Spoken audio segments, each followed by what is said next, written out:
कि बिजली गिरती है, वर्षा होती है, बिजली गिरती है और बिजली मंदिर के अंदर प्रवेश करके शिवलिंग को तोड़ देती। बड़ी अद्भुत महिमा है। हिमाचल प्रदेश में मैं कथा कर रहा था, कुल्लू के महाराजा ने कथा का आयोजन किया था, राम कथा थी और वहाँ रघुनाथ जी का बड़ा महत्व है, राजा के भी इष्ट देव हैं और कुल्लू के वहाँ पर्वतीय प्रांत के सभी गांवों में उनके देव होते हैं, वो काष्ठ के निशान बने होते हैं। उन सभी देवताओं को निमंत्रित किया गया था और उन सभी देवताओं के लिए एक अलग से मंदिर बनाया था। उनके इष्टदेव भी मंदिर से बहुत बड़ी भव्य शोभा यात्रा के साथ महाराजा पधरा ले आए और कथा स्थान में, और वहीं पर मंदिर बन गया था और महाराजा नित्य पूजा करते, विधिपूर्वक लंबी पूजा चलती और वो खुद भी मंत्र और श्लोक बोलते थे, जानकार सांसद भी रहे वो। तो एक सत्र में कथा चल रही थी और एक सत्र में हम इधर उधर सब जो प्राचीन मंदिर धर्मस्थान है वहां दर्शन करने जाते। तो वहां एक बड़ा विशिष्ट स्थान है कुल्लू से दूर। अब तो मोटर कार जाती है थोड़े से दूर तक, लेकिन फिर पैदल चलना होता है। बिजली महादेव, बिजली महादेव चलकर जाओ, फिर एक शिखर पर थोड़ा फ्लैट लैंड है, टेबल लैंड है और वहां एक सुंदर प्राचीन शिवालय है। बड़ी मान्यता है उस स्थान की। उसकी विशेषता यह है, अब ये बिजली महादेव क्यों, अब ये विशेषता सुनो। साल में एक बार वहां रात्रि में कोई सो नहीं सकता, मना। और यदि रात्रि में कोई सोया तो कहते हैं पागल हो जाता या तो नहीं रहता। तो रात में कोई सो नहीं सकता। वहां भोले बाबा को एकांत चाहिए।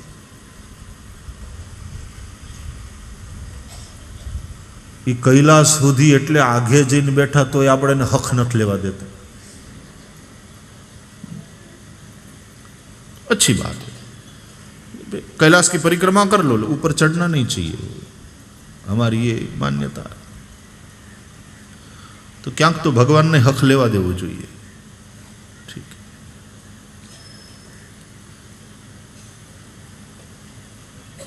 वृंदावन में भी रासलीला का जो स्थान है वहां रात्रि में कोई नहीं रहता।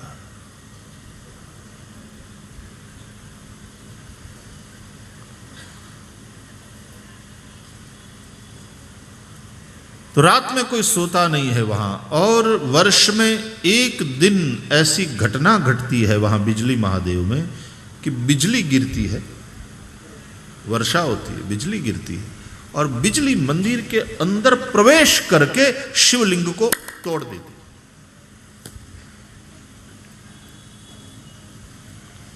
टुकड़े बिखर जाते हैं।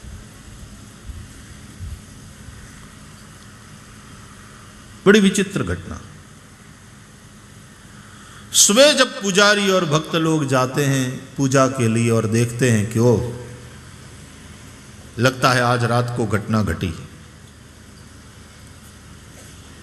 फिर शिवलिंग के सारे टुकड़ों को जोड़ा जाता है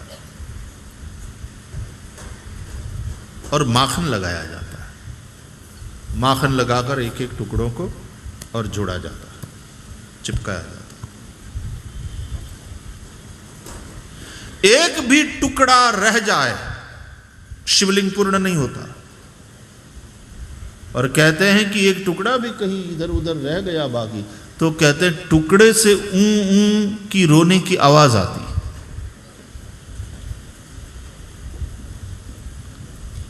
और ला करके माखन लगा करके जोड़ दिया जाता है, फिर से पूरा शिवलिंग बना लिया जाता है। वहां बिजली महादेव पर जल से अभिषेक नहीं होता, वहां माखन लेकर के जाते हैं लोग। अब जाओ मंदिर में तो सामान्यतया जल, बिल्वपत्र, फूल इत्यादि लेकर के हम जाते हैं, चंदन, अक्षत इत्यादि, लेकिन वहां माखन लेकर के जाते हैं। माखन लगाओ, माखन का लेप करो।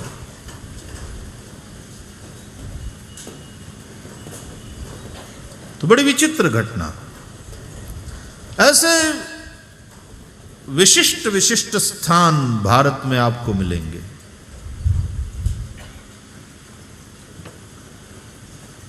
अमेरिका में कैलिफोर्निया स्टेट में मुझे ले जाया गया एक पार्क में, तो वहां शिव मंदिर के अवशेष देखे, घड़े हुए पत्थर और बड़े बड़े पत्थर। जैसे यहां जाओ आप भगवान रामेश्वर का दर्शन कर लो, बड़े बड़े पत्थरों से, और क्या विशाल। दक्षिण के सभी मंदिरों में बड़ी विशालता है।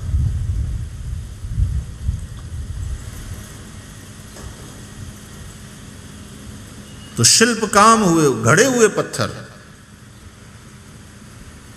नक्काशी किए हुए पत्थर,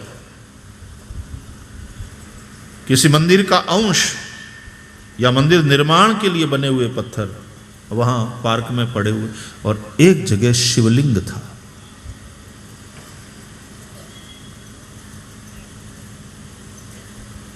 तो जंगल में इस तरह से थोड़ा सा पड़ा हुआ था, तो एक किसी वहां के गोरे को मिल गया और उसने सब धीरे धीरे वो प्रसिद्धि होने लगा। आपड़ा माणसो पछी मूके नहीं, दूधनी लोटियो लई लईने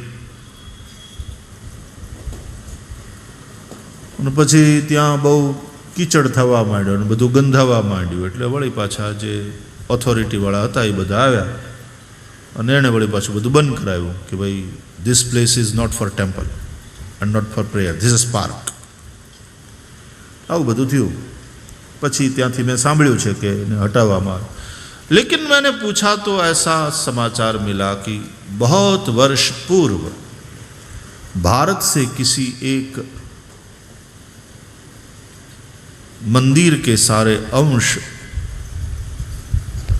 जहाज में लाद कर यहां लाए गए थे मंदिर निर्माण करने। बोलो, सैकड़ों वर्ष पूर्व अमेरिका में पहुंचाया गया। भोले बाबा तो सब जगह, ये सब वही तो जगत कारण है। तो शिवलिंग को फिर वहां से उठा लिया गया और अन्यत्र रखा गया है, ऐसा मैंने सुना है। लेकिन वो मंदिर के जो पत्थर है वो सब वहीं पड़े हैं। बहुत से ऐसे मंदिर हैं और विशिष्ट स्थान हैं। अब ये बिजली महादेव वाला विशिष्ट स्थान, आप कभी जाएं कुल्लू मनाली तो वो आनंद भले ही ले, लेकिन कुल्लू से थोड़े ही दूर है, आप बिजली महादेव का दर्शन करने जाना।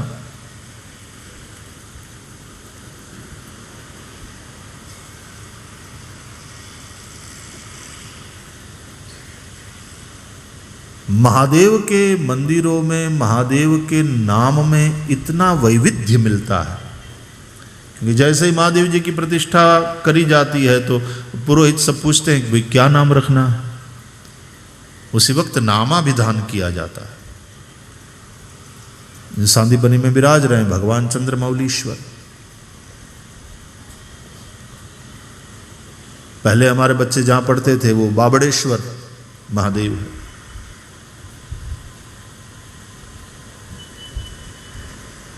रामनाथ, कामनाथ,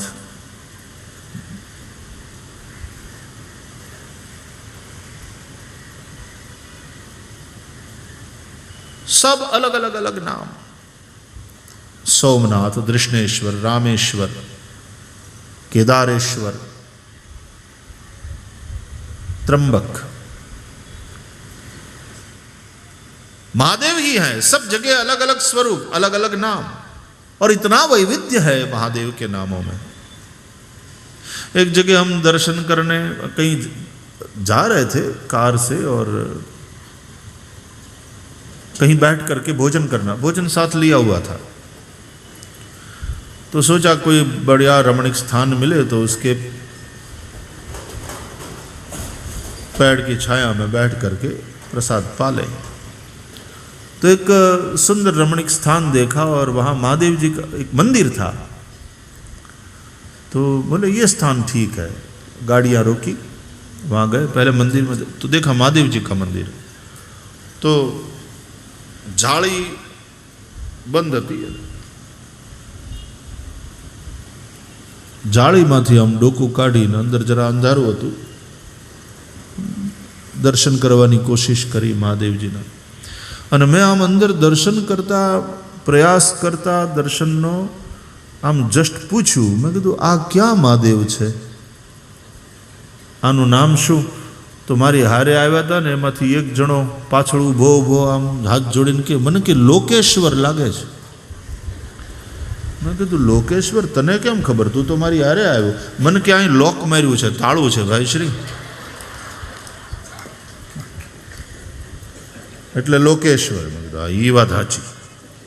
મને કે જો ને પૂજારી ક્યાંક વયા ગયા, આ જાળી બંધ કરી અહીં લોક મારી वही आ गया, એટલે लोकेश्वर लागे, ये भी ठीक है। लोकनाथ है, लोकेश्वर है। तो इतना नामों का वैविध्य मिलता है महादेव जी के विषय में। तो वहां बिजली महादेव है, जलाभिषेक नहीं होता, वहां माखन से अर्चना होती है, माखन लगा। तो पूरा शिवलिंग इतना सुंदर सफेद धवल कर्पूर गौर लगता है। यहाँ आप लोग जो पूजा कर रहे हो स्थापित किया है, कर्पूर गौर है रूप। कर्पूर गौरम करुणावतारम संसार सारम भुजगेंद्रहारम। कहने का तात्पर्य है कि सकल रूप जो है यानी साकार रूप जो है वो महेश्वर है, और जो निष्कल रूप है शिवलिंग उसको शिव कहते हैं। तो शिव शब्द जो है वो ब्रह्म के अर्थ में है।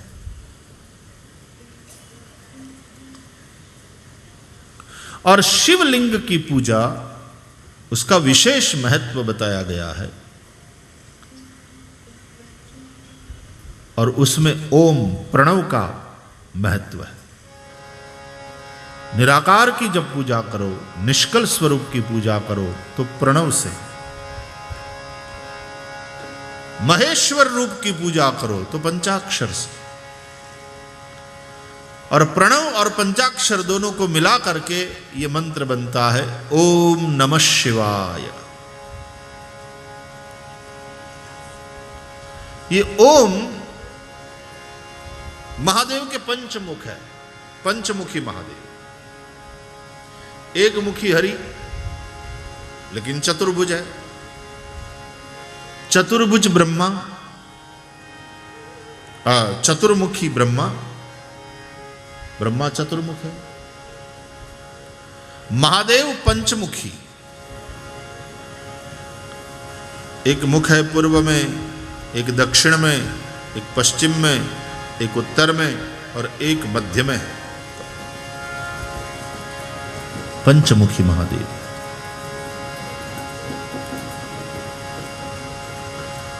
उत्तर वाले मुख से अकार प्रकट हुआ,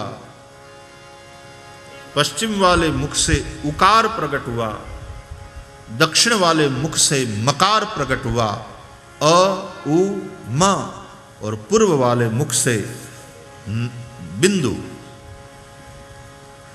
अर्धमात्रा जो होती है ओंकार के ऊपर वो प्रकट हुआ, और मध्य वाले मुख से नाद प्रकट हुआ। और इसलिए इस शिवलिंग के जो 5 मुख के भाव है उसी से ये प्रणव का प्रागट्य, इस प्रणव का प्रागट्य। ओ